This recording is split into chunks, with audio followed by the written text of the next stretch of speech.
Hello दोस्तों, आप सभी का स्वागत है समसामयिक घटना चक्र के इस ऑनलाइन प्लेटफॉर्म पर। मैं मोहित आप सभी के बीच उपस्थित हूं। आज अपने इस वीडियो में बात करेंगे 27 मार्च 2025 के इंपॉर्टेंट करंट अफेयर जो विभिन्न पत्र पत्रिकाओं से लिए गए, आपके परीक्षा के दृष्टिकोण से बहुत महत्वपूर्ण है। यहाँ पर डेली इस वीडियो हम लोग विभिन्न वेबसाइट और समाचार पत्रों के इनपुट को सम्मिलित करते हैं, जिनमें Dainik Jagran, the Hindu, Indian Express, DD News, PIB, ANI के इनपुट शामिल किए जाते हैं। और ये क्लास आपके यूपीपीसीएस प्रीलिम्स परीक्षा, मुख्य परीक्षा के लिए तो इंपॉर्टेंट है ही, साथ ही साथ आरओ एआरओ के लिए भी बहुत ज्यादा इंपॉर्टेंट है। इसीलिए यहाँ पर लिखा हुआ है कि अब होगी आरओ एआरओ वाली क्लास। यहाँ पर आरओ एआरओ के लिए जो इंपॉर्टेंट फैक्चुअल डाटा है वो आपको मिल जाएंगे। यूपी स्पेशल से रिलेटेड हो या नेशनल इंटरनेशनल स्पोर्ट्स से रिलेटेड सारे टॉपिक यहाँ पर कवर किए जाते हैं। ये डेली वीडियो आपको शाम को 7:30 बजे मिल जाता है। इसके क्लास, पीपीटी, पीडीएफ, टेस्ट इत्यादि प्राप्त करने की जानकारी वीडियो के एंड में मैं आपको दूंगा। उससे पहले मैं आपको एक चीज बता देता हूँ, यहाँ पर घटना चक्र के द्वारा आरओ की बेहतरीन प्रैक्टिस के लिए एक online practice test series launch की गई है। और ये ऑनलाइन प्रैक्टिस टेस्ट सीरीज जो है, इसमें देखा जाए तो लगभग 2500 प्रश्नों का आप ऑनलाइन सॉल्व करेंगे। ठीक है, 2500 प्रश्नों को सॉल्व करेंगे। और ये कैसे सॉल्व करेंगे, क्या क्या चीजें इसमें मिल रही हैं, आइए इसके बारे में बता देता हूं। यहाँ पर देखा जाए तो 50 सेट्स की ये अनूठी श्रृंखला है। यहाँ पर सब जितने सब्जेक्ट हैं, ठीक है, आरओ के लिए जीएस के, सामान्य अध्ययन के साथ ही साथ सामान्य हिंदी के, करंट अफेयर, रीजनिंग, सब कुछ समाहित करके छोटे छोटे सेट बनाए गए हैं, जिससे आप भी आसानी से पर डे जितना भी आपका असेसमेंट होता है, दिन भर आपने पढ़ा है, वो शाम को बैठ के आप खुद से प्रैक्टिस कर सके, खुद से अपने आप को स्वमूल्यांकन कर सके, अपना मूल्यांकन। ठीक है, क्या क्या चीजें मिल रही है मैं बता दूं। RO online practice test series में आपको मिल रहे 50 सेट्स के माध्यम से स्वमूल्यांकन। यहाँ पर 50 सेट्स के माध्यम से आप अपना स्वमूल्यांकन करेंगे, सेल्फ असेसमेंट करेंगे। नए प्रारूप के अनुसार प्रश्नों को सम्मिश्रण किया गया है। नए प्रारूप, जो नया प्रारूप है, बदला है। पहले क्या होता था कि 140 और 200 प्रश्न, जो 200 प्रश्न होते थे, कैसे पूछे जाते थे, 140 जीएस पूछा जाता था, 60 नंबर की हिंदी अलग से आती थी। लेकिन इस बार क्या किया गया है कि जीएस और हिंदी दोनों को एक पेपर में कर दिया गया है। और पहली बार ऐसा होने जा रहा है, तो इसमें आपको ना आपको पता है ना किसी को पता है कि पेपर किस तरीके से आएगा। क्या हिंदी लास्ट में ऐड कर दिया जाएगा, या हिंदी को भी उसी में कंबाइन कर दिया जाएगा, जीएस के बीच में कोई हिंदी का एक क्वेश्चन हिंदी का लगा दिया, फिर जीएस का लगा दिया। तो आप देखिए माइंडसेट कैसा होता है जब हम लोग टफ क्वेश्चन सॉल्व करते हैं। अचानक से कोई आसान सा क्वेश्चन आ जाता है, तो हो सकता है, संभावना ये होती है कि टफ क्वेश्चन के चक्कर में वो आसान क्वेश्चन जो है वो गलत हो जाए या उससे छूट जाए, या फिर आसान क्वेश्चन सॉल्व कर रहे हैं, अचानक से टफ टफ क्वेश्चन कोई आ गया। और हिंदी के जो प्रश्न होते हैं उनमें से देखा जाए तो लगभग 40 प्रश्न ऐसे होते हैं जो पीवाईक्यू से कहीं ना कहीं किसी ना किसी परीक्षा में पूछे गए हैं, वो यहाँ पर पूछे जाते रहे हैं। 20 प्रश्न जो होते हैं वो नए होते हैं। तो हम लोगों ने प्रयास किया है कि जीएस और हिंदी को दोनों को कंबाइन करके रखा जाए, मतलब मिक्स करके क्वेश्चन पूछे जाए, ताकि आप दोनों तरीके से तैयार हो सके। पहला जो पुराना माइंडसेट था उससे तो आप प्रिपेयर है ही, नए माइंडसेट के अनुसार भी तैयार हो सके कि जो सामान्य अध्ययन और साथ ही साथ जो हिंदी के हैं वो प्रश्न जब मिक्स होंगे तो आपका दिमाग का जो दायरा है वो और ज्यादा विस्तृत हो जाएगा। ठीक है, तो यहाँ पर नए प्रारूप के अनुसार प्रश्नों को समाहित किया गया है। प्रत्येक सेट जो होगा उसमें 50 प्रश्न होंगे और टाइम बाउंड मूल्यांकन आप करना होगा आपको। ठीक है, टाइम चलता रहेगा, टाइमर चलता रहेगा। जैसे आप टेस्ट का माहौल होता है सेम वैसे ही माहौल होगा। टेस्ट चलता रहेगा, टाइमर आपको दिखता रहेगा कि आपका टाइम खत्म हो रहा है। आपको उसी टाइम बाउंड पीरियड में आपको 50 प्रश्नों को सॉल्व करना होगा।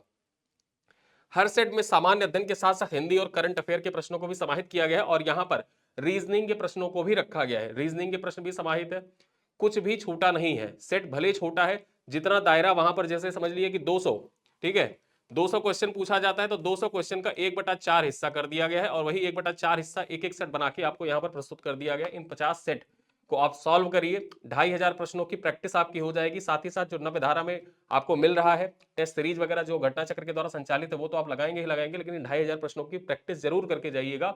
ये आपके कॉन्फिडेंस को बूस्ट करेंगे और एग्जाम में आने वाले सवाल आपको यहां से मिल सकते हैं। ठीक है, तो देखा जाए इसका मूल्य कितना रखा गया है, संस्था के द्वारा एक नॉमिनल कॉस्ट रखा गया है 299 रुपए में। आपको ये 50 सेट आसानी से ऑनलाइन उपलब्ध हो जाएगी। कैसे मिलेगी, कहां पर मिलेगी, मैं दिखा देता हूं आपको। सबसे पहले आपको क्या करना होगा, आप हमारे या तो ऐप पर जाइए या तो हमारी वेबसाइट ओपन करिए। वेबसाइट में आपको क्या सर्च करना होगा, S S G C P आप सर्च करेंगे तो यहां पर हमारा होम पेज खुल जाएगा। होम पेज ओपन होने के बाद आपको कहां पर जाना है, आपको जाना है ऑनलाइन टेस्ट में। ठीक है, ऑनलाइन टेस्ट में जब आप जाएंगे तो ऑनलाइन टेस्ट का जो स्लॉट ओपन होगा, उस स्लॉट के ओपन होने के बाद, ठीक है,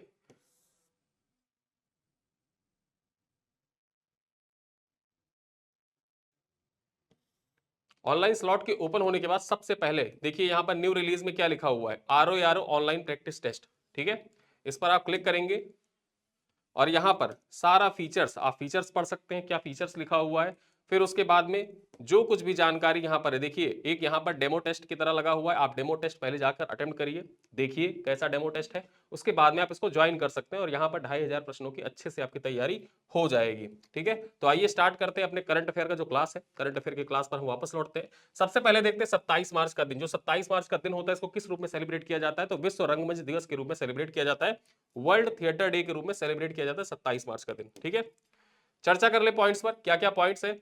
तो 27 मार्च को हर साल विश्व रंगमंच दिवस के रूप में मनाया जाता है। विश्व रंगमंच दिवस की स्थापना कब हुई थी? 1961 में हुई थी। ठीक है, इंटरनेशनल थिएटर इंस्टीट्यूट द्वारा इसकी स्थापना की गई थी। जो विश्व रंगमंच दिवस मनाया जाता है ये कब से मनाया जा रहा है? देखा जाए तो 1961 में इसकी स्थापना कर दी गई थी। और पहली बार कब मनाया गया था? तो पहली बार 1962 में मनाया गया था। कब?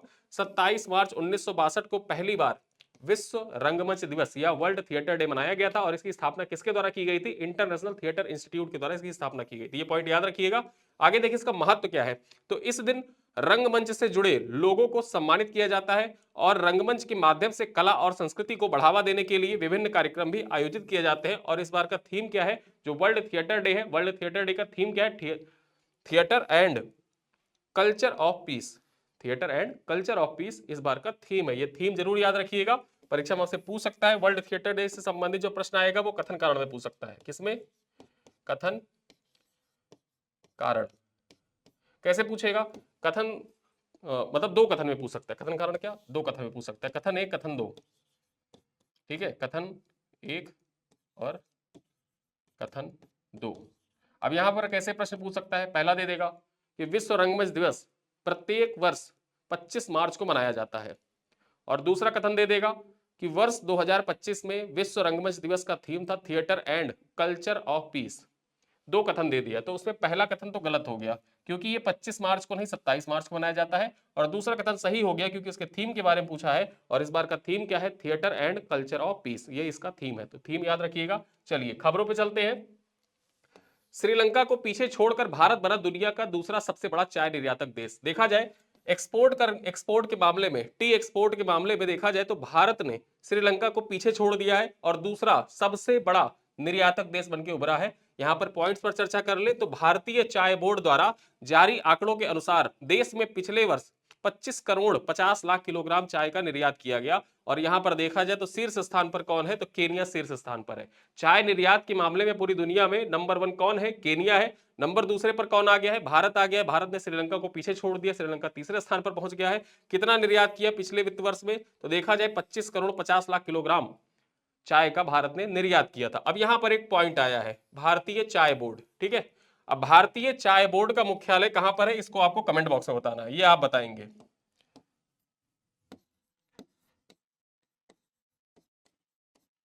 मुख्यालय कहां पर है? ठीक है, और इसी जैसे चाय बोर्ड है तो इसी बोर्ड से रिलेटेड एक बोर्ड अभी हाल ही में गठित किया गया था, हल्दी बोर्ड। ठीक है, हल्दी बोर्ड का गठन किया गया था। ठीक, हल्दी बोर्ड के पहले अध्यक्ष कौन बने हैं? इनका नाम है पल्ले गंगा रेड्डी। ठीक है, और तेलंगाना में हल्दी बोर्ड का मुख्यालय स्थापित किया गया है। कहां पर? तेलंगाना में इसका हल्दी बोर्ड जो है इसका मुख्यालय कहां पर है? तेलंगाना में है। और पहले अध्यक्ष कौन बने हैं? पहले अध्यक्ष का नाम जरूर याद रखिएगा क्योंकि अभी इसी वर्ष गठित किया गया है, पिछले माह गठित किया गया था, इस वजह से आपके परीक्षा के लिए इंपॉर्टेंट हो जाता है। ठीक है, तो यहां पर देखा जाए हल्दी बोर्ड के जो पहले अध्यक्ष थे इनका नाम क्या था? पल्ले गंगा रेड्डी। पल्ले गंगा रेड्डी। ठीक है, पल्ले गंगा रेड्डी इनका नाम है, जो पहले अध्यक्ष हैं हल्दी बोर्ड के।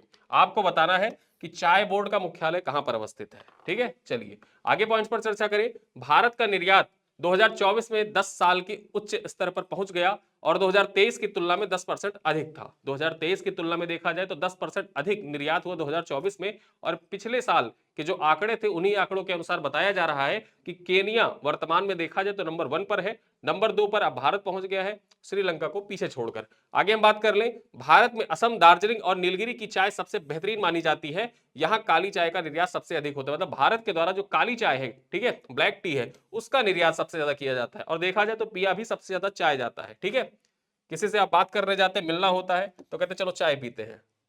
तो चाय बेसिकली एक कल्चर है, लोगों से मिलने का, अपनी बातें शेयर करने का एक जरिया है कि चलो हम साथ में खड़े होते हैं, कुछ बातें करते हैं। आप किसी से ये नहीं कह सकते चलो बातें करते हो, कहते हैं चलो चाय पीते हैं, चाय पे ही बातें होती हैं। चलिए आगे देखें। भारत सरकार ने चाय की खेती करने वाले परिवारों के कल्याण को सुनिश्चित करने के लिए कई पहल भी की हैं। इनमें 352 स्वयं सहायता समूह, 440 किसान उत्पाद संगठन और 17 किसान उत्पादक कंपनियों का गठन भी सम्मिलित है। ठीक है, तो भारत सरकार के द्वारा भी बहुत से कदम उठाए गए हैं जिससे जो चाय उत्पादन है उसको बढ़ावा मिल सके। और देखा जाए उसी जो कदम है, उन्हीं कदम के बदौलत आज देखा जाए तो भारत दुनिया में दूसरा शीर्ष चाय उत्पादक, चाय निर्यातक देश बन के उभरा है। ठीक है, ठीक है, दूसरा शीर्ष चाय निर्यातक देश बन गया है। चलिए अगली खबर पर चर्चा करें। झज्जर बचौली वन्यजीव अभयारण्य के झज्जर बचौली वन्यजीव अभयारण्य में बनेगा पंजाब का पहला तेंदुआ सफारी। पंजाब में पहला तेंदुआ सफारी बनाने का निर्णय लिया गया है और ये कहां पर बनेगा? जो झज्जर बचौली वन्यजीव अभयारण्य है यहीं पर बनेगा। पॉइंट्स पर चर्चा कर ले तो पंजाब सरकार ने राज्य में पर्यटन और वन्यजीव संरक्षण को बढ़ावा देने के लिए श्री आनंदपुर साहिब के झज्जर बचौली वन्यजीव अभयारण्य को इको टूरिज्म और राज्य के पहले तेंदुआ सफारी के रूप में विकसित करने की योजना बनाई है। ठीक है, तो यहां पर देखा जाए पंजाब राज्य का पहला तेंदुआ सफारी कहां पर विकसित किया जाएगा? जो झज्जर बचौली वन्यजीव अभयारण्य है। और ये वन्यजीव अभयारण्य कहां पर पड़ता है? ये पड़ता है श्री आनंदपुर साहिब में। कहां पर? श्री आनंदपुर साहिब डिस्ट्रिक्ट। ठीक है, श्री आनंदपुर साहिब डिस्ट्रिक्ट में पड़ता है ये। और यहीं पर पंजाब का पहला तेंदुआ सफारी स्थापित किया जाएगा। चर्चा कर ले 26 मार्च 2025 को वर्ष 2025-26 के लिए पेश किए गए बजट में इसकी घोषणा की गई। जो बजट पेश किया गया पंजाब का, उसी बजट में इसकी घोषणा की गई थी, इस वजह से और इंपॉर्टेंट हो जाता है। यहां पर देखा जाए साथ ही नंगल को पंजाब के अगले बड़े पर्यटन स्थल के रूप में विकसित करने के लिए घोषणा भी की गई है। इसके लिए बजट में 10 करोड़ रुपए का प्रावधान भी किया गया है। यानी कि देखा जाए जो नंगल है इसको पंजाब के सबसे बड़े, ठीक है, सबसे बड़े पर्यटन क्षेत्र के रूप में विकसित करने की घोषणा की गई है पंजाब सरकार के द्वारा। चलिए अगली खबर पर चर्चा करें तो स्वदेशी रूप से विकसित vertical launched short range surface to air missile का सफलतापूर्वक परीक्षण किया गया है। ठीक है, जो स्वदेशी रूप से विकसित है ये पूरा जो मिसाइल है, ये missile surface to air missile है। देखिए मिसाइल कैसे कैसे होती है पहले आप जान लो। एक तो होती है जमीन से हवा में मार करने वाली, एक होती है हवा से हवा में मार करने वाली, और एक होती है हवा से सतह पर मार करने वाली। ठीक है, और ये मिसाइल कैसी है? जिसका स्वदेशी रूप से पूर्ण रूप से विकसित जो मिसाइल है ये कैसी है? ये सतह से हवा में मार करने वाली मिसाइल है। ठीक है, यहां पर देखा जाए तो रक्षा अनुसंधान और विकास संगठन, जिसको आप शॉर्ट में डीआरडीओ कहते हैं, तथा भारतीय नौसेना ने 26 मार्च को उड़ीसा के चांदीपुर में एकीकृत टेस्ट रेंज आईटीआर में, ठीक है, आईटीआर इसको शॉर्ट में आप बोलेंगे, जो एकीकृत इंटीग्रेटेड टेस्ट रेंज है इसको आप शॉर्ट में आईटीआर कहते हैं। आईटीआर कहीं लिखा रहे तो समझ जाइएगा कि वो इंटीग्रेटेड टेस्ट रेंज की बात कर रहा है। ठीक है, यहीं से स्वदेशी रूप से विकसित वर्टिकल रूप से लॉन्च की जाने वाली कम दूरी की जमीन से हवा में मार करने वाली मिसाइल का पहला सफल परीक्षण किया गया है। तो ये पॉइंट याद रखिएगा कि स्वदेशी रूप से विकसित vertical launched short range surface to air missile का सफलतापूर्वक परीक्षण कहां से किया गया है? चांदीपुर उड़ीसा से किया गया है। और ये कथन कारण दो कथन में, ठीक है, जहां दो कथन वाले सवाल आते हैं वहां पर ये आपसे पूछ सकता है। ठीक है, पॉइंट्स पर चर्चा कर ले।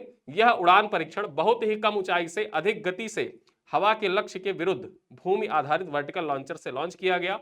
इस परीक्षण में मिसाइल प्रणाली के नियर बाउंड्री लो अल्टीट्यूड क्षमता स्थापित की।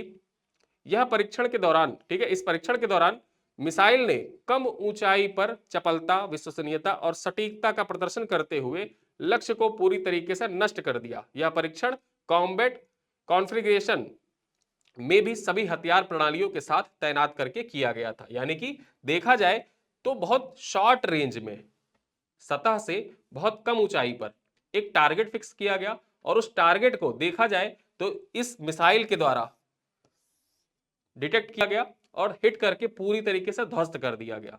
तो अपनी तरीके का ये पहला स्वदेशी रूप से विकसित vertical launched short range surface to air missile है।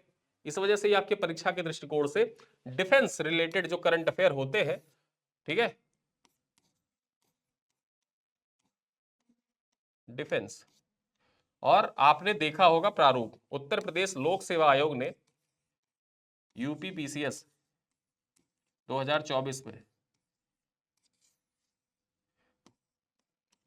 डिफेंस से रिलेटेड जो करंट अफेयर वहां से लगभग 5 क्वेश्चन पूछे। लगता था कि करंट अफेयर का क्वेश्चन बनाने वाला जो व्यक्ति आया था वो रक्षा मंत्रालय का कोई कर्मचारी रहा होगा, वही पहुंच गया पेपर बनाने के लिए, तो उसने 5-6 क्वेश्चन डाल दिए करंट अफेयर के। चलिए आगे देखें, अगली खबर क्या है। न्यायमूर्ति हरीश टंडन बने उड़ीसा उच्च न्यायालय के मुख्य न्यायाधीश। जो न्यायमूर्ति हरीश टंडन है ये किस उच्च न्यायालय के मुख्य न्यायाधीश बने हैं, तो ये पॉइंट आप याद रखिएगा। हेडिंग ही आपके परीक्षा के दृष्टिकोण से मोस्ट इंपॉर्टेंट है कि न्यायमूर्ति हरीश टंडन बने उड़ीसा उच्च न्यायालय के नए मुख्य न्यायाधीश। परीक्षा में आपसे ऐसे पूछेगा कि हाल ही में किसे उड़ीसा हाई कोर्ट का चीफ जस्टिस नियुक्त किया गया है, हरीश टंडन को नियुक्त किया गया। पॉइंट्स पर चर्चा कर ले। न्यायमूर्ति हरीश टंडन ने 26 मार्च को उड़ीसा उच्च न्यायालय के मुख्य न्यायाधीश के रूप में शपथ ग्रहण की है। और यहां पर अगला पॉइंट है, उड़ीसा के राज्यपाल हरिबाबू कंभपति ने भुवनेश्वर के राजभवन में न्यायमूर्ति टंडन को उनके पद की शपथ दिलाई है। ठीक है, अब यहां पर यह पॉइंट याद रखिएगा कि उड़ीसा के राज्यपाल कौन है, इनका नाम है हरिबाबू कंभपति। ठीक है, हरिबाबू कंभमपति इनका नाम है। आगे हम देखें, राष्ट्रपति द्रौपदी मुर्मू ने इसी महीने 21 तारीख को यानी कि 21 मार्च को न्यायमूर्ति टंडन को उड़ीसा उच्च न्यायालय के मुख्य न्यायाधीश नियुक्त किया था। यहां पर 21 तारीख को नियुक्त कर दिया था और अब इन्होंने अपने पद की शपथ होती है, गोपनीयता होती है, उनकी गोपनीयता की शपथ इन्होंने ले ली है। और किसने दिलाई, तो हरिबाबू कंभपति ने दिलाई है। नाम याद रखिएगा, हरीश टंडन इनका पूरा नाम है। चलिए अगली खबर पर चर्चा करें, सौगात ए मोदी अभियान। सौगात ए मोदी अभियान जो है ये अभियान आपके परीक्षा के दृष्टिकोण से इंपॉर्टेंट हो जाता है। भले एक पार्टी के द्वारा चलाया गया, लेकिन इससे जो रिलेटेड पॉइंट्स है वो आपके परीक्षा के लिए इंपॉर्टेंट हो जाते हैं। देखिए, भारतीय जनता पार्टी अल्पसंख्यक मोर्चे ने सौगात ए मोदी अभियान की शुरुआत की है। इसका उद्देश्य क्या है, जो सौगात ए मोदी अभियान है इसका उद्देश्य क्या है, तो इसका उद्देश्य है कि देश भर में 32 लाख गरीब मुसलमान परिवारों को ईद के अवसर पर विशेष किट वितरित करना। ठीक है, ईद के अवसर पर विशेष किट वितरित करने के लिए जो भारतीय जनता पार्टी का अल्पसंख्यक मोर्चा है ना, उसी के द्वारा सौगात ए मोदी अभियान की शुरुआत की गई है। यहां पर देखा जाए इस पहल का लक्ष्य क्या है, तो यह सुनिश्चित करना कि गरीब मुस्लिम परिवार बिना किसी कठिनाई के त्योहार मना सके। और इस अभियान के तहत 32,000 अल्पसंख्यक मोर्चा के सदस्य जो है वो 32,000 मस्जिदों के साथ मिलकर जरूरतमंदों तक ये मदद पहुंचाएंगे। ठीक है, तो सौगात ए मोदी अभियान जो है ये किससे रिलेटेड है, देखा जाए तो जो गरीब मुस्लिम परिवार है उनको ईद के अवसर पर जो किट है वितरित करने से संबंधित है। अगली खबर पर चर्चा करें, यहां पर देखें, मसाकी कासीवारा बने एबल पुरस्कार 2025 के विजेता। ठीक है, मसाकी कासीवारा जो है ये एबल पुरस्कार 2025 के विजेता बन के उभरे हैं। यहां पर चर्चा करें तो मसाकी कासीवारा को बीजगणितीय विश्लेषण और प्रतिनिधित्व सिद्धांत में उनके योगदान के लिए 2025 का एबल पुरस्कार प्रदान किया गया है। जो एबल पुरस्कार है इसको देखा जाए तो गणित का नोबल कहा जाता है। क्या कहा जाता है, गणित का नोबल।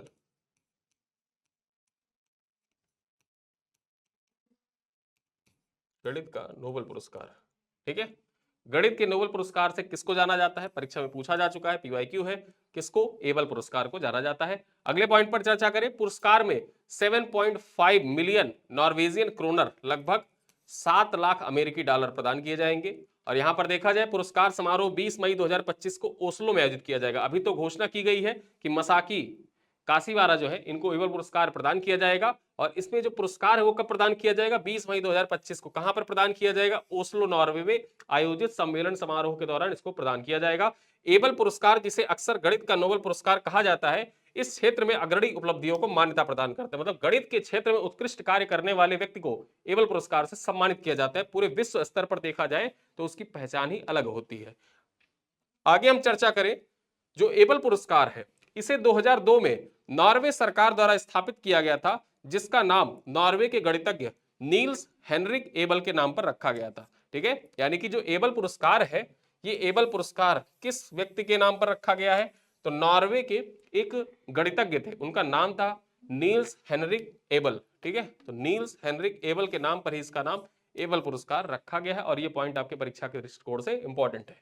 चलिए आगे हम बात करें, नीति आयोग के सीईओ वीवीआर सुब्रमण्यम ने DXED की शुरुआत की है। ठीक है, DXED की शुरुआत की है। अब यहां पर पॉइंट्स पर चर्चा कर ले तो नीति आयोग के मुख्य कार्यकारी अधिकारी, जिनको आप चीफ एग्जीक्यूटिव ऑफिसर, सीईओ कहते हैं। और सीईओ के बारे में ही कल प्रीवियस वीडियो में मैंने आपसे पूछा था और बहुत लोगों ने कमेंट बॉक्स में उसका सही सही जवाब दिया है। ठीक है, तो वीबीआर सुब्रमण्यम जो है ये सीईओ है नीति आयोग के। यहां पर पॉइंट्स पर चर्चा करें। नीति आयोग के मुख्य कार्यकारी अधिकारी वीबीआर सुब्रमण्यम ने 26 मार्च को, कब, 26 मार्च को डिजिटल परिवर्तन के माध्यम से उत्कृष्टता और विकास को सशक्त बनाने के लिए DXED की शुरुआत की है। आगे चर्चा कर ले। DXED सूक्ष्म लघु और मध्यम उद्यम MSME प्रौद्योगिकी प्रदाताओं और शैक्षणिक संस्थाओं को जोड़ने वाली एक व्यवस्था बनाने के लिए राष्ट्रीय पहल है। मतलब जो DXED है ये क्या करेगी, बेसिकली जो प्रौद्योगिकी प्रदाता है, शैक्षणिक संस्था है, उनको MSME से कनेक्ट करेगी। और MSME से कनेक्ट करने वाली ये व्यवस्था जो है ये एक प्रमुख राष्ट्रीय पहल के रूप में सम्मिलित है। इसी वजह से जो DXED है ये आपके परीक्षा के दृष्टिकोण से बहुत महत्वपूर्ण हो जाता है। चूंकि ये नीति आयोग के द्वारा संचालित किया जा रहा है, इस वजह से ये आपके परीक्षा के पॉइंट ऑफ व्यू से बहुत ही मोस्ट इंपॉर्टेंट है। चलिए आगे देखें। यह मॉडल देश में 6 करोड़ MSME की समस्याओं का प्रौद्योगिकी तथा यांत्रिक मेधा के माध्यम से समाधान करने में सहायता करेगा। बेसिकली जो MSME सेक्टर है वहां पर जो समस्याएं उत्पन्न हो रही हैं उन समस्याओं का निराकरण करने के उद्देश्य से ही जो ये पॉइंट है यहां पर देखा जाए, जो DXED है, DXED, ठीक है, ये सहयोग करेगा। MSME से जो उत्पन्न समस्याएं हैं उन समस्याओं के निराकरण में AI का इस्तेमाल किया जाएगा। ठीक है, AI का इस्तेमाल किया जाएगा, साथ ही साथ टेक्नोलॉजी का इस्तेमाल किया जाएगा और इससे MSME सेक्टर के जितनी भी समस्याएं उत्पन्न हो रही हैं उन समस्याओं का निराकरण किया जाएगा। चलिए अगली खबर पर चर्चा करें। भारतीय मूल के वैज्ञानिक जय भट्टाचार्य बने NIH के निदेशक। अब NIH के निदेशक बन गए हैं। क्या नाम है इनका? जय भट्टाचार्य नाम है। अमेरिकी सीनेट ने इनके नाम की घोषणा कर दी है, ठीक, पुष्टि कर दी है। अमेरिका की सीनेट ने नेशनल इंस्टीट्यूट ऑफ हेल्थ, ठीक है, NIH के निदेशक के तौर पर भारतीय मूल के वैज्ञानिक जय भट्टाचार्य की नियुक्ति की पुष्टि कर दी है। आगे चर्चा करें। अमेरिका के राष्ट्रपति ने पिछले वर्ष नवंबर में जय भट्टाचार्य को नेशनल इंस्टीट्यूट ऑफ हेल्थ के 18वें निदेशक मनोनीत किया था। यहां पर यह पॉइंट याद रखिएगा कि अमेरिका में देखा जाए तो जो नेशनल इंस्टीट्यूट ऑफ हेल्थ है उसके 18वें महानिदेशक कौन बने हैं? तो 18वें निदेशक बने हैं जय भट्टाचार्य। और ये भारतीय मूल के व्यक्ति है, इसी वजह से इनका नाम और भी ज्यादा महत्वपूर्ण होता है। यहां पर फोटो देख लीजिए, यही है जय भट्टाचार्य। फोटो देखे रहेंगे, फेस दिमाग में रहेगा, नाम याद आ जाएगा। चलिए आगे देखें। जय Bhattacharya national bureau of economics research के रिसर्च एसोसिएट है, साथ ही साथ स्टैनफोर्ड यूनिवर्सिटी में हेल्थ पॉलिसी के प्रोफेसर भी हैं। Economics, statics, legal, public health और हेल्थ पॉलिसी जैसे मासिक पत्रिकाओं में इनके आलेख प्रकाशित हो चुके हैं। उन्होंने स्टैनफोर्ड यूनिवर्सिटी से ही इकोनॉमिक्स में MEd तथा PhD कर रखी है। ठीक है, तो ये इनके ऊपर बेसिक जानकारी है, उनका इंट्रो है। लेकिन इंपॉर्टेंट क्या हो जाता है कि ये जो जय भट्टाचार्य है ये 18वें निदेशक मनोनीत किए गए हैं नेशनल इंस्टीट्यूट ऑफ हेल्थ का। और नेशनल इंस्टीट्यूट ऑफ हेल्थ कहां का? अमेरिका का। ठीक, जैसे भारत में स्वास्थ्य मंत्रालय है ना, वैसे ही जैसे भारत में स्वास्थ्य मंत्री हैं, सेम वैसे ही समझ लो कि वहां जो हेल्थ डिपार्टमेंट है उसका सबसे जो सर्वोच्च पद है वो है नेशनल इंस्टीट्यूट ऑफ हेल्थ के निदेशक का पद। और ये पद किसी भारतीय को मिलना गर्व की बात है। तो भारतीय मूल के व्यक्ति हैं जय भट्टाचार्य, उन्हीं को यह पद मिला है। चलिए आगे देखें। कोलंबो में रामायण सम्मेलन का आयोजन किया गया। अब जो कोलंबो है, कोलंबो कहां पर पड़ता है? श्रीलंका में पड़ता है। और यहीं पर रामायण सम्मेलन का आयोजन किया गया है। पॉइंट्स पर चर्चा कर ले तो श्रीलंका में स्वामी विवेकानंद सांस्कृतिक केंद्र ने अंतरराष्ट्रीय रामायण और वैदिक अनुसंधान संस्थान द्वारा रामायण कॉन्क्लेव का आयोजन किया है। चर्चा कर ले किस स्थान पर किया है, स्थान कौन सा है? तो कोलंबो श्रीलंका में स्वामी विवेकानंद सांस्कृतिक केंद्र में इसका आयोजन किया गया है। कार्यक्रम के बारे में बात कर ले, क्या नाम है इसका? रामायण कॉन्क्लेव इसका नाम है। और संबंधित विभाग कौन कौन से हैं? तो यहां पर देखें, भारतीय जो संस्कृति विभाग है, भारतीय जो कल्चरल डिपार्टमेंट है, तथा भारतीय उच्चायोग, श्रीलंका में जो भारतीय उच्चायोग है उसके द्वारा रामायण कॉन्क्लेव का आयोजन किया जा रहा है। और यह संस्करण कौन सा है? तो यह श्रृंखला के 11वें चरण में आयोजित किया गया। ठीक है, यह श्रृंखला के 11वें चरण यानी कि 11वां संस्करण है। आगे हम बात करें अन्य स्थान ये कहां कहां पर आयोजित किए जाएंगे, तो अन्य स्थानों में यह श्रीलंका, नेपाल और भारत के 6 राज्यों और राम वन गमन पथ पे आयोजित होने वाले अंतरराष्ट्रीय रामायण कॉन्क्लेव की श्रृंखला का हिस्सा है। ठीक है, जो राम वन गमन पथ था उस वन गमन पथ पर रामायण कॉन्क्लेव का आयोजन किया जा रहा है। और उसी दृष्टिकोण से देखा जाए तो रामायण कॉन्क्लेव का आयोजन श्रीलंका में भी किया जा रहा है। ठीक है, जो अगला रामायण कॉन्क्लेव होगा, अगला जो आयोजन होगा, अगली श्रृंखला वो कहां पर आयोजित की जाएगी, तो 2 अप्रैल को जम्मू में इसका आयोजन होगा। कहां पर? 2 अप्रैल को जम्मू में इसका आयोजन किया जाएगा। ठीक है, चलिए अगली खबर पर चर्चा करें तो यूक्रेन रूस ब्लैक सी में सीज फायर पर सहमत हो गए हैं।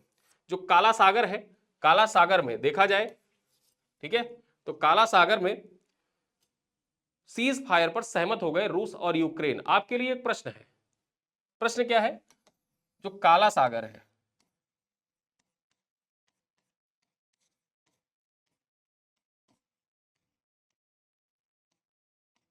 काला सागर के सीमावर्ती देश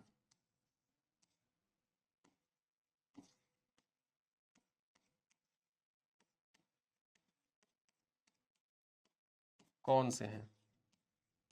अब मैं आज देखता हूं कमेंट बॉक्स में इसका उत्तर देता कौन है। ठीक है, ये प्रश्न मैं आपके लिए छोड़ूंगा कि काला सागर के सीमावर्ती देश कौन से हैं, और ये प्रश्न PYQ का है। 3-4 नाम दे देता है और पूछ लेता है निम्नलिखित में से कौन काला सागर से सीमा नहीं साझा करते हैं। आपको जितने देश हैं उन देशों का नाम यहां पर लिख देना है। इंपॉर्टेंट है आपके परीक्षा के दृष्टिकोण से मोस्ट, क्योंकि ज्योग्राफिकल लोकेशन जो होते हैं, करंट अफेयर से रिलेटेड जो होता है टॉपिक, ज्योग्राफिकल लोकेशन, परीक्षा में अक्सर उन्हीं टॉपिक्स को पूछा जाता है। वही ज्योग्राफिकल लोकेशन ज्योग्राफी के सेक्शन में पूछ लिया जाता है। यूपीएससी हो, यूपीपीसीएस हो, दोनों में, बीपीएससी हो, सब में पूछा जाता है, ऐसे ही पूछा जाता है। आरओ की परीक्षा में भी ऐसे ही प्रश्न पूछे जाएंगे। जैसे आपने जो पेपर हुआ था फरवरी माह में, 12 फरवरी को पेपर जो हुआ था, रद्द हो गया था, उस पेपर में आपने देखा होगा 5 आइज के बारे में क्वेश्चन आया था, घोस्ट स्टोन। ठीक है, घोस्ट स्टोन संस्था के बारे में पूछ लिया था, 5 आइज के बारे में पूछ लिया था। तो ये 5 आइज वगैरह जो थे वो उस टाइम पे चर्चा में थे, था स्टैटिक का पॉइंट, लेकिन चर्चा में थे, इसी वजह से पूछ लिया था।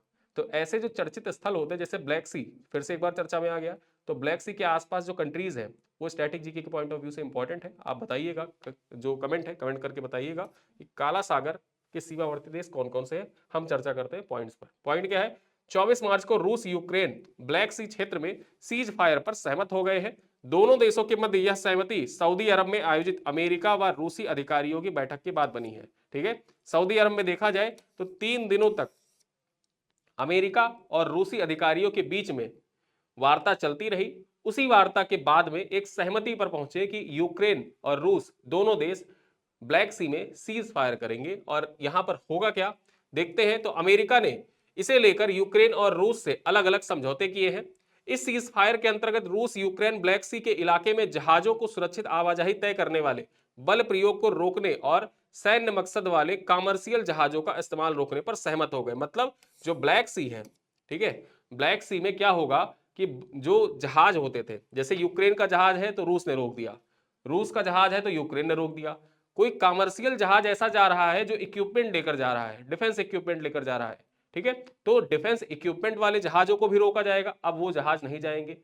जो मालवाहक जहाज हैं, जैसे अनाज जाना है, फिर उसके बाद में कोई अन्य सामान जाना है, दवाइयां जानी है, उनका आयात निर्यात हो काला सागर से, वो चलेगा। लेकिन बलपूर्वक किसी भी जहाज को ऐसे नहीं रोका जाएगा कि अनाज का जहाज जा रहा है उसको आप बलपूर्वक रोक दे, नहीं रोका जाएगा, ना रूस के द्वारा ना यूक्रेन के द्वारा। साथ ही साथ जो कॉमर्शियल जहाज जिनका इस्तेमाल क्या होगा, जो सैन्य मकसद के लिए उनका उपयोग किया जा रहा है, उनको भी यहां पर नहीं अलाउ किया जाएगा। मतलब काला सागर से कोई भी सैन्य जहाज नहीं गुजरेगा, जो सैन्य सामान लेकर जा रहा है कॉमर्शियल जहाज है वो नहीं गुजरेगा। इसी बात पे सहमति बन गई है। आगे देखें, इस सीज फायर के अंतर्गत ही रूस यूक्रेन एक दूसरे से ऊर्जा ठिकानों पर हमला रोकने के उपायों में भी डेवलप करेंगे। यानी कि जो एक दूसरे के जो ऊर्जा क्षेत्र है, ऊर्जा क्षेत्रों पर हमला नहीं करेंगे। ऐसे भी सहमति आगे भविष्य में बन सकती है और धीरे धीरे करके एक कदम बढ़ रहा है कि जो रूस यूक्रेन युद्ध है वो समाप्त हो सके। चलिए अगली खबर पर चर्चा करें, यूपी स्पेशल के दृष्टिकोण से इंपॉर्टेंट है और ये पॉइंट आपके यूपी पीसीएस मेंस के लिए भी इंपॉर्टेंट है। यूपी पीसीएस मेंस के लिए इंपॉर्टेंट है। जीएस पेपर 6 जो 2025 का मेंस दे रहे हैं उनके लिए भी इंपॉर्टेंट है, और जो 2026 का मेंस आप में से बहुत से लोग देंगे उनके लिए भी इंपॉर्टेंट है। चलिए चर्चा करें, 25 मार्च 2025 को उत्तर प्रदेश सरकार ने विगत 8 वर्षों में राज्य में सौर ऊर्जा उत्पादन में 10 गुना बढ़ोतरी की घोषणा की है। मतलब प्रदेश सरकार के द्वारा यह घोषणा की गई है कि पिछले 8 वर्षों में देखा जाए तो राज्य में जो सौर ऊर्जा उत्पादन होती है उस सौर ऊर्जा उत्पादन में 10 गुना की वृद्धि दर्ज की गई है। पॉइंट्स पर चर्चा कर ले। उत्तर प्रदेश नवीन एवं नवीकरणीय ऊर्जा विकास अधिकरण ने इसकी घोषणा वर्तमान सरकार के 8 वर्ष पूर्व होने वाले उत्सव के दौरान की है। 2017 में सौर ऊर्जा की कुल स्थापित क्षमता कितनी थी उत्तर प्रदेश में? तो 288 मेगावाट थी। ठीक है, 288 मेगावाट थी। और वर्तमान में देख लिया जाए तो वर्तमान में सौर ऊर्जा की कुल स्थापित क्षमता बढ़ के कितनी हो गई है? 2653 मेगावाट हो गई है। उत्तर प्रदेश में वर्तमान में, ये पॉइंट डाटा याद रखिएगा कि उत्तर प्रदेश में वर्तमान में सौर ऊर्जा की कुल स्थापित क्षमता कितनी है। परीक्षा में डायरेक्टली पूछ ले, टिक कर दीजिएगा, 2653 है। ठीक है, 2017 में कितनी थी? 2017 में ये कितनी थी? 288 मेगावाट थी। आगे हम चर्चा कर ले। सरकार ने सौर ऊर्जा नीति 2022 को 5 वर्षों के दौरान 22,000 मेगावाट उत्पादन क्षमता का लक्ष्य रखा था। ठीक है, यहां पर देखा जाए जो सौर ऊर्जा उत्पादन नीति है, इस पॉइंट से भी आपका एक सवाल बन सकता है। सौर ऊर्जा, उत्तर प्रदेश सौर ऊर्जा उत्पादन नीति कब आई थी, किस सन में आई थी? तो 2022 में आई थी। और यहां पर देखा जाए लक्ष्य क्या निर्धारित किया गया था। कोई नीति आती है तो वो अपना लक्ष्य निर्धारित करती है, रोजगार उत्पन्न करना, ये सब चीजें तो एसेंशियल होती है। कोई लक्ष्य होता है नीति के द्वारा, एक लक्ष्य निर्धारित किया, 10 साल में हम ये करेंगे, 5 साल में हम ये करेंगे। तो जो सौर ऊर्जा नीति आई उसने क्या लक्ष्य निर्धारित किया कि 5 सालों में, यानी कि 2027 तक, 2022 में आई थी, और इसने कहा था कि 2027 तक हमारा लक्ष्य है कि हम 22,000 मेगावाट ऊर्जा उत्पादन का लक्ष्य निर्धारित करते हैं। ठीक है, 2027-28 तक। तो ये पॉइंट आपके परीक्षा के दृष्टिकोण से इंपॉर्टेंट है।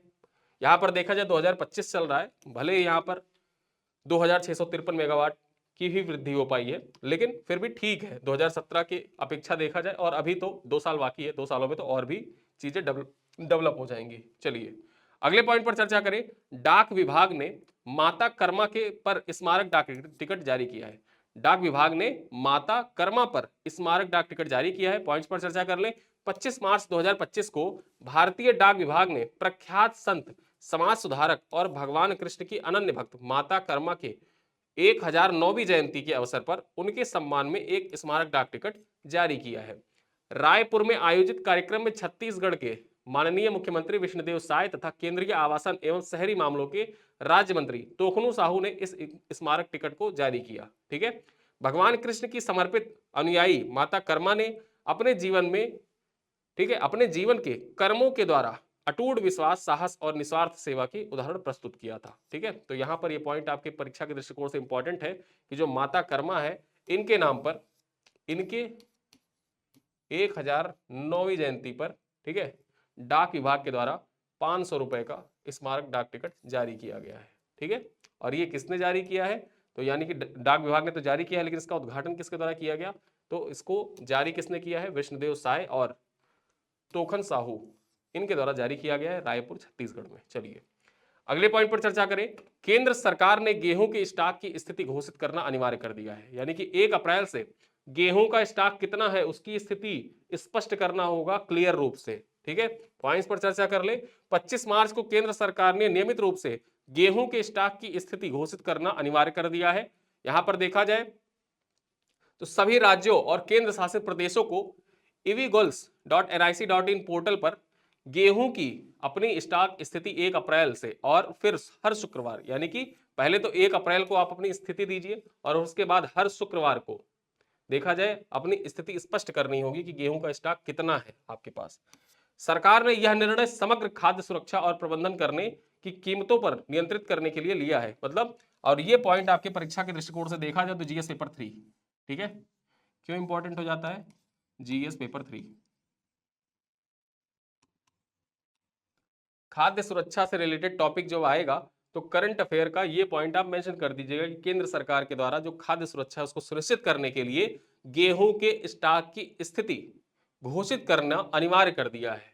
ये पॉइंट लिख के आप इस पॉइंट को लिख दीजिएगा कि सरकार ने यह निर्णय समग्र खाद्य सुरक्षा का प्रबंधन करने और कीमतों को नियंत्रित करने के लिए लिया है। ठीक है, आप देख रहे होंगे आटे का कीमत, गेहूं जैसे आटे है, आटे का कीमत पहले जो 20 रुपए किलो मिल जाता था, से 3-4 साल पहले, अब वो 40 रुपए, 42 रुपए, 45 रुपए मिलता है। ठीक है, तो कीमत धीरे धीरे बढ़ रही है। तो इसी वजह से कुछ लोग क्या होते हैं उसको होल्ड करके रखते हैं कि जब कीमत बढ़ेगी तब हम उसको बेचेंगे। अब क्या हो गया है कि जो राज्य और केंद्र शासित प्रदेश है उनको बताना होगा कि हमारे पास गेहूं का स्टॉक कितना है, और ये अनिवार्य रूप से बताना होगा।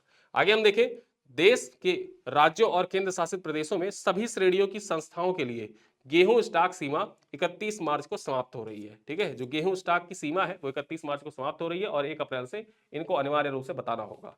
चलिए, लास्ट खबर क्या है, अमेरिका में मतदान के लिए नागरिकता का सबूत अनिवार्य कर दिया गया है। 25 मार्च को अमेरिकी राष्ट्रपति डोनाल्ड ट्रंप के आदेश के बाद अमेरिका में अब मतदान के लिए नागरिकता का सबूत देना अनिवार्य हो गया है। यहां पर बात करें चुनावी प्रक्रिया में बदलाव से जुड़े इस नए आदेश के अंतर्गत अमेरिकी नागरिकों को वोटर रजिस्ट्रेशन के लिए नागरिकता का प्रमाण देना होगा कि आप अमेरिका के नागरिक हैं। वोटर रजिस्ट्रेशन करवाने के लिए आपको वहां पर प्रमाण देना होगा कि आप अमेरिका के नागरिक हैं। और नए आदेश का मकसद क्या है कि वोटर लिस्ट में अवैध रूप से शामिल अप्रवासियों पर नकेल कसना इसका मूल उद्देश्य है। अप्रवासियों के पीछे डोनाल्ड ट्रंप पड़े हुए हैं, उसी कड़ी में देखा जाए तो एक ये भी इन्होंने नियम जारी कर दिया है।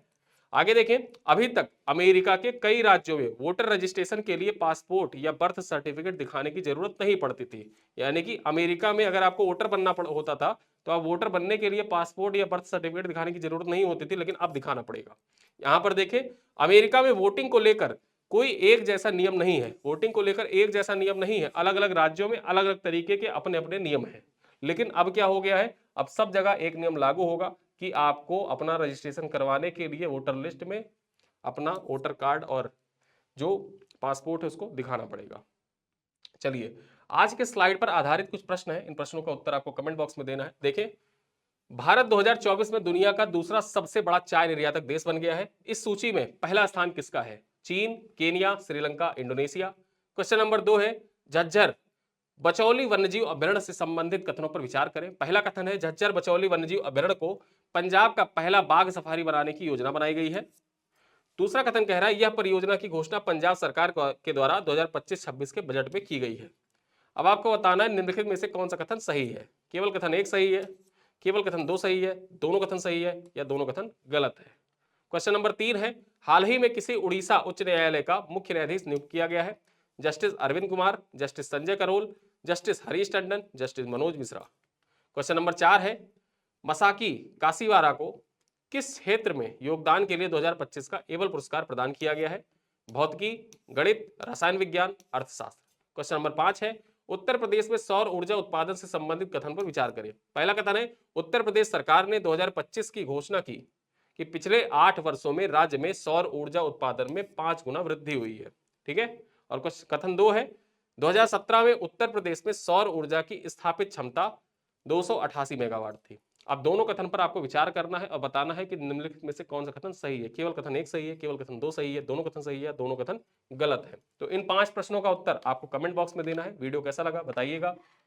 जो प्रश्न मैंने आपसे बीच में पूछे हैं उनका उत्तर दीजिएगा। इन 5 प्रश्नों का उत्तर जरूर से दीजिएगा। काला सागर से संबद्ध जो सीमावर्ती देश है उन देशों का नाम आप कमेंट बॉक्स में जरूर लिखिएगा। धीरे धीरे इससे क्या होगा, आप जब उत्तर देते हैं ना, कोई भी चीज आप एक बार लिख देते हैं तो वो भूलते नहीं है। तो इस वजह से लिखा जरूर करिए, कुछ भी जब आपसे पूछा जाए तो उसको जरूर लिखा करिए। ठीक है, तो इसी के साथ इस वीडियो को मैं यहीं पर समाप्त करता हूँ। वीडियो का PDF, PPT इत्यादि आप प्राप्त करना चाहते हैं, पर डे टेस्ट देना चाहते हैं, हमारे इस पैकेज को ज्वाइन करना चाहते हैं, व्हाट्सएप कम्युनिटी में जुड़ना चाहते हैं, तो आप कमेंट बॉक्स में जाइएगा। कमेंट बॉक्स में एक पिंड कमेंट है, वहां पर एक लिंक दे रखा है, उससे आप मार्च महीने का पैकेज ज्वाइन कर सकते हैं। मात्र 18 रुपए में आपको पूरे महीने का कंप्लीट PDF मिल जाएगा, पर डे PDF मिल जाएगा, प्रिंटेबल PDF मिल जाएगा, टेस्ट सीरीज मिल जाएगी, और महीने के एंड में एक कंप्लीट टेस्ट भी आपको मिल जाएगा मार्च महीने का कंप्लीट करंट अफेयर का। ठीक है, तो ये सारे पैकेज ज्वाइन करने के लिए आप डिस्क्रिप्शन में जाइए या कमेंट बॉक्स में जाइए, वहां पर पिन कमेंट चेक करिएगा, आप वहां से हमारे सीधे वेबसाइट पर पहुंच जाएंगे, इस बैच को परचेज कर सकते हैं। मिलते हैं अगले वीडियो में, तब तक के लिए धन्यवाद।